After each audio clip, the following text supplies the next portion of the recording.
This story was sent in by Jake from Flagstaff, Arizona. I've worked early shifts for years, the kind where your uniform basically becomes a second skin and you only remember to wash it when you're already halfway to laying it out for the next morning. That's how I ended up at a small laundromat on the east side of Flagstaff at around 1 in the morning. It's one of those places wedged between a shuttered nail salon and a tax office that only opens seasonally. I wasn't thrilled about being there that late, but my uniform had grease on the sleeves, and I couldn't risk showing up to work like that. It was cold that night, colder than I expected for the season, and the inside of the laundromat felt even more stale than usual. Only one flickering fluorescent bulb lit the far corner, and the dryer next to me made this uneven thumping sound every few minutes that I kept telling myself was probably a loose zipper or something. The first thing that stood out was a black pickup truck parked across the street. The engine was running, but the headlights were off. The cab was completely dark. At first I figured someone was on their phone or waiting for a friend in one of the nearby apartments, but the fact that it stayed running without moving made me pay attention. I told myself it was none of my business. At 1 in the morning, you get used to minding your own business. About 10 minutes later, when my clothes were halfway dry, I heard a low rumble outside. Through the glass front windows, I saw the same truck slowly rolling across the lot. It pulled right up to the sidewalk in front of the laundromat, close enough that if I'd opened the door too fast, I probably would have hit its bumper. The headlights were still off, but the engine was idling loudly, the kind of heavy diesel hum that vibrates in your chest. I pretended to stay focused on folding a towel I didn't even need to fold. I kept my eyes down, fighting the urge to glance up. The truck stayed there for maybe a full minute, just sitting in front of the windows. Then it eased forward and drifted out of sight to the right, like it was circling the building.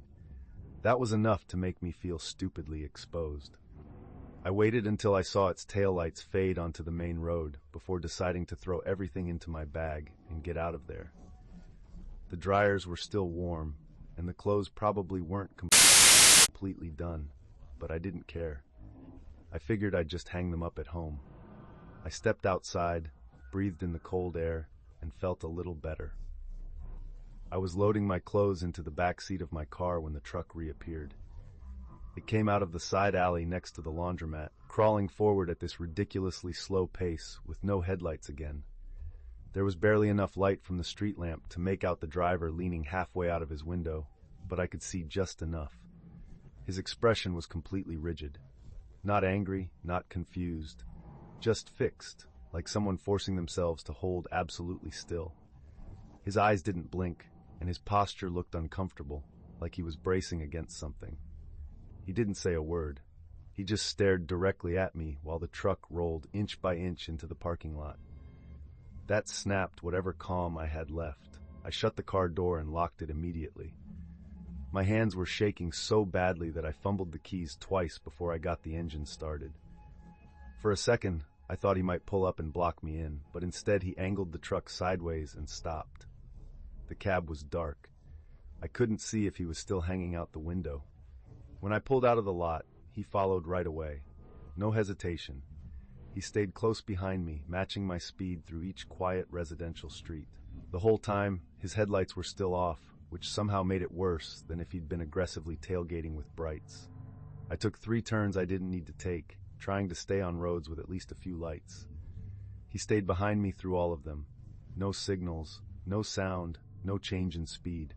Just that black shape gliding behind me. Then on the 4th intersection, he suddenly accelerated past me. No warning, no blinker. He shot forward, then swerved onto a cross street and disappeared into the dark like he'd never been following me at all. I didn't stop driving for another 15 minutes. I just kept going until I recognized a main road and finally felt like I wasn't about to get cut off or run off into some empty lot. I never saw the truck again. No idea what that guy wanted or why he singled me out. Maybe he was messed up on something. Maybe he thought I was someone else. Maybe he was just bored and looking to scare somebody.